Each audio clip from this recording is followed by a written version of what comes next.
Boa tarde.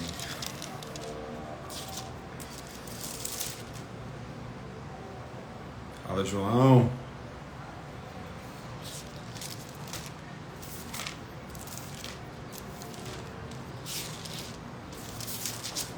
E aí, gente, como é que vocês estão? Fala, João. Beleza? E aí, curtindo as férias?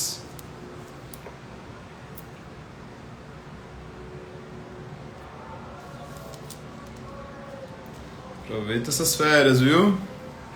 Aproveita.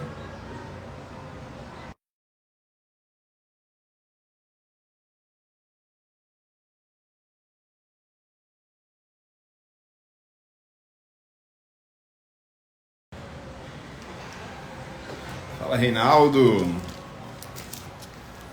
Aproveita as férias, hein, João? Vai passar rápido. Isso aí, cara. Vai viajar? Fala, Júnior. Fael. Savinha. Só os cria entrando, hein?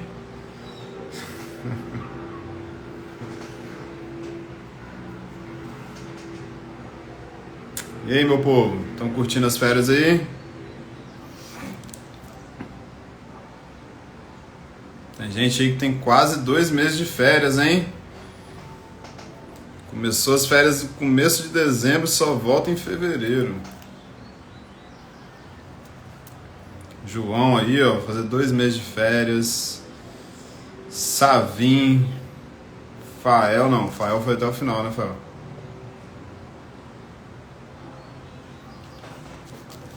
Amém, meu povo? E aí, vocês vão passar o Natal aonde? Em casa mesmo?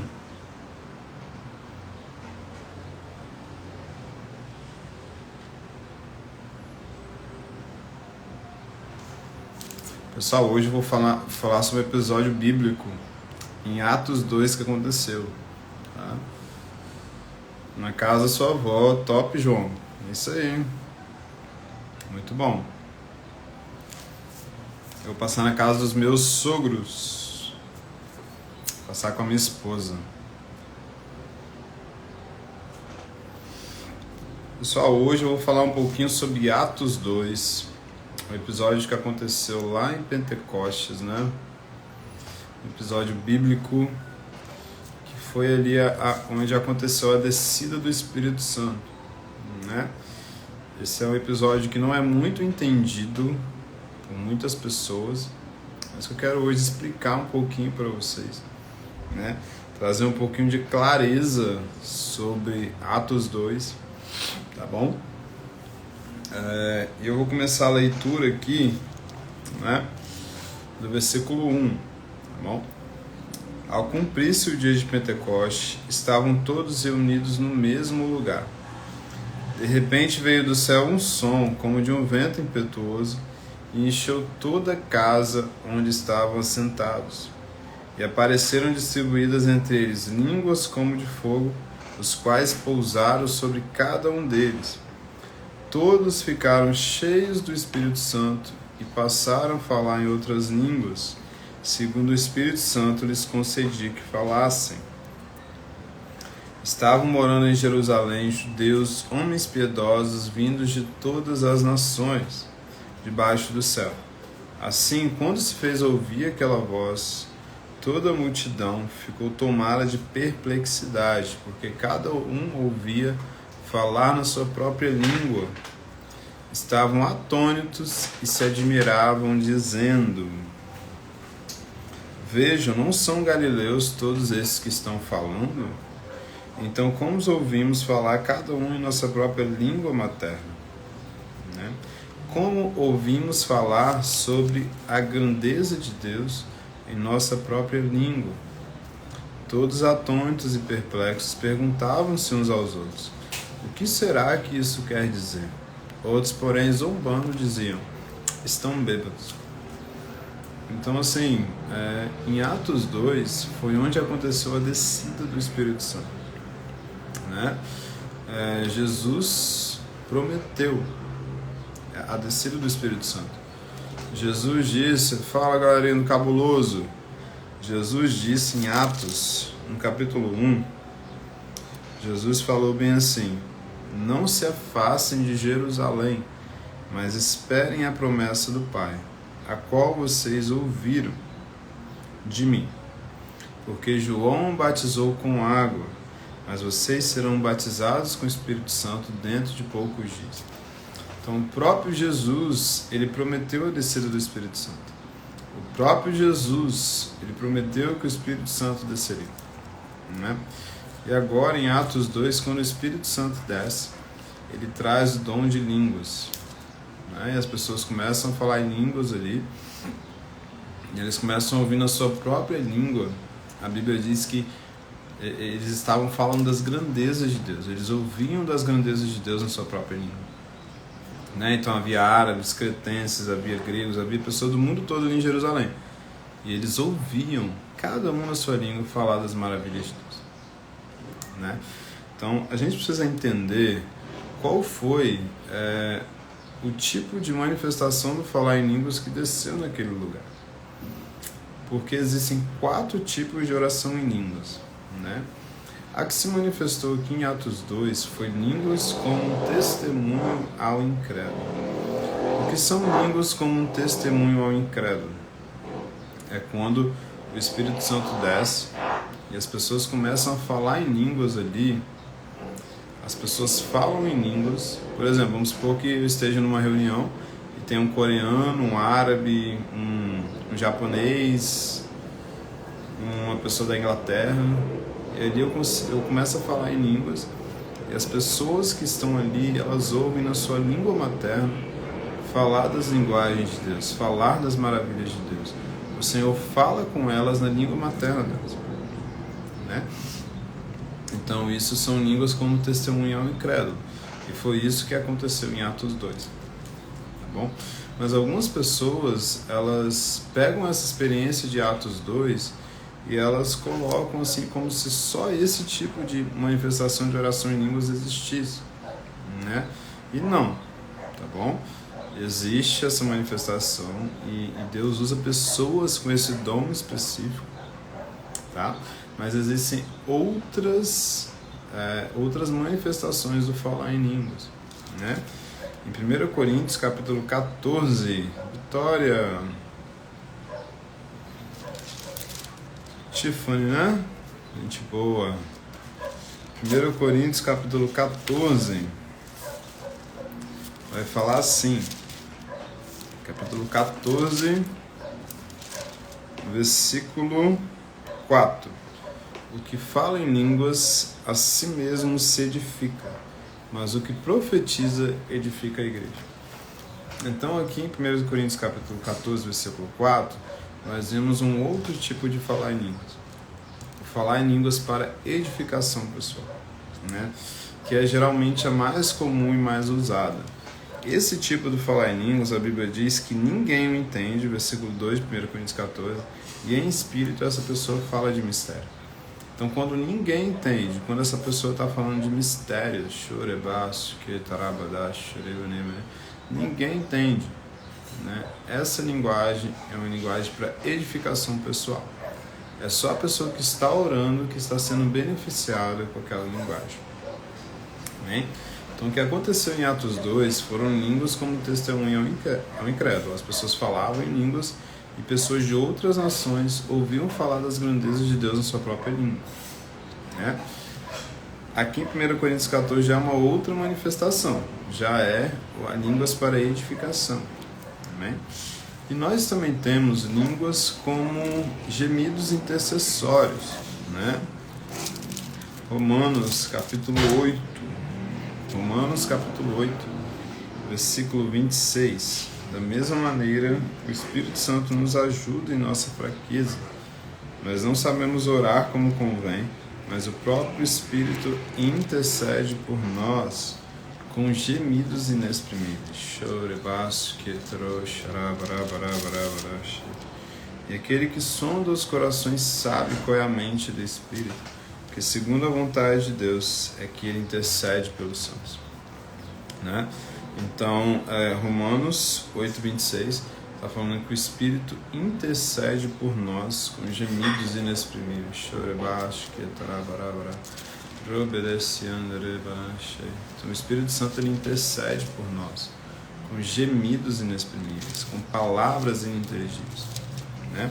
E quando o Espírito Santo ele intercede por você, quando o Espírito Santo ele ora por você, ele ora a exata vontade de Deus para a sua vida. A exata vontade de Deus para a sua vida é orada quando você fala em línguas. Por que, Janus, que eu oro a perfeita vontade de Deus para a minha vida?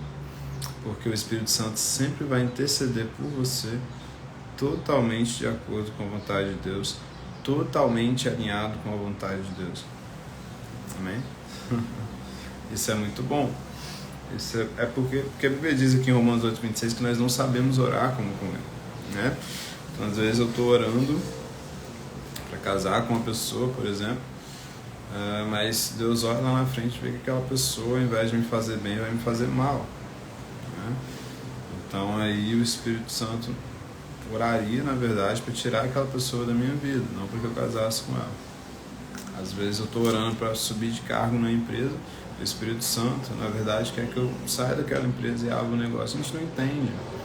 A vontade de Deus ela é muito peculiar para cada um de nós, né? É profunda.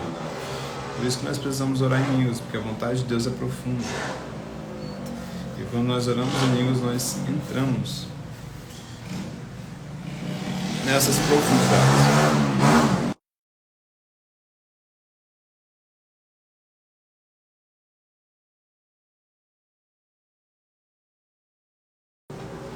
Nós entramos nessas profundidades.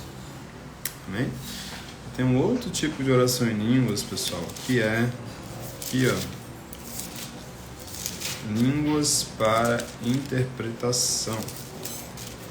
1 Coríntios capítulo 14, né? 1 Coríntios capítulo 14 vai falar assim: por isso, se alguém fala em línguas, ore para que possa interpretar, né? O dom de interpretação de línguas, ele pode ser manifesto de duas formas, tá bom?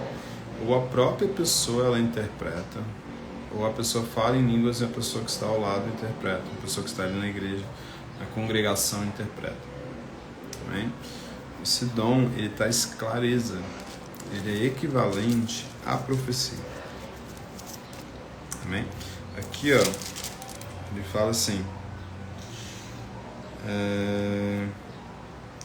eu quero que todos vocês falem em línguas, mas muito mais que profetizem. Pois quem profetiza é superior que fala em línguas, a não ser que interprete, para que a igreja receba edificação. Amém? Então, a profecia ela é equivalente a falar em línguas com interpretação. Então, quando eu estou falando ninguém entende, né? As pessoas ficam sem edificar. Vamos supor que eu fosse pregar num culto, né? À noite chegasse lá e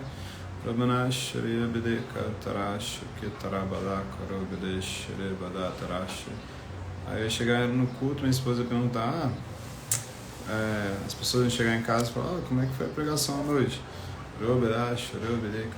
Isso aqui foi a pregação. Porque ninguém entende nada. O povo vai achar que eu estou doido, né? Mas quando a interpretação, o Senhor fala, interpreta o que você falou em línguas para que as pessoas daquela congregação sejam edificadas. Amém? Então nós temos aí língua como testemunho incrédulo. Nós temos línguas como edificação pessoal, línguas como interpretação, né? E línguas como intercessão. Amém? Janderson, qual dessas linguagens eu posso usar quando eu quiser? Línguas para edificação. Línguas para edificação eu posso usar como uma ferramenta de oração, para orar a perfeita vontade de Deus para mim, o quanto eu quiser. Você pode entrar no seu quarto e agora mesmo orar 4 horas em línguas. Você pode entrar no seu quarto e orar 2 horas, 8 horas em línguas. O Espírito Santo estará te edificando, né? O Espírito Santo estará construindo uma vida espiritual genuína para você. Jonas, o que é edificação? Edificação é o Espírito Santo revelar os mistérios dele para você. Revelar a palavra, revelar o seu chamado, né? Bora! Revelar tudo que você precisa e te edificar. Amém?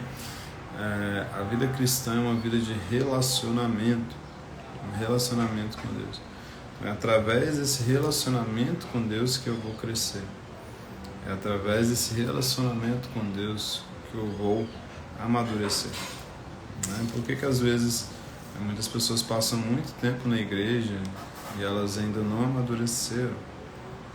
Porque elas não desenvolveram um relacionamento com Deus. Né? Eu desenvolvo esse relacionamento com Deus, eu ganho maturidade. Amém? Então é isso, gente. Live curta hoje pra vocês, né? Valeu, Fael. Ano que vem vamos passar de ano, né? E é isso, meu povo. Vou deixar a live salva, tá?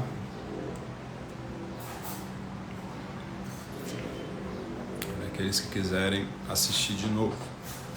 Tamo junto.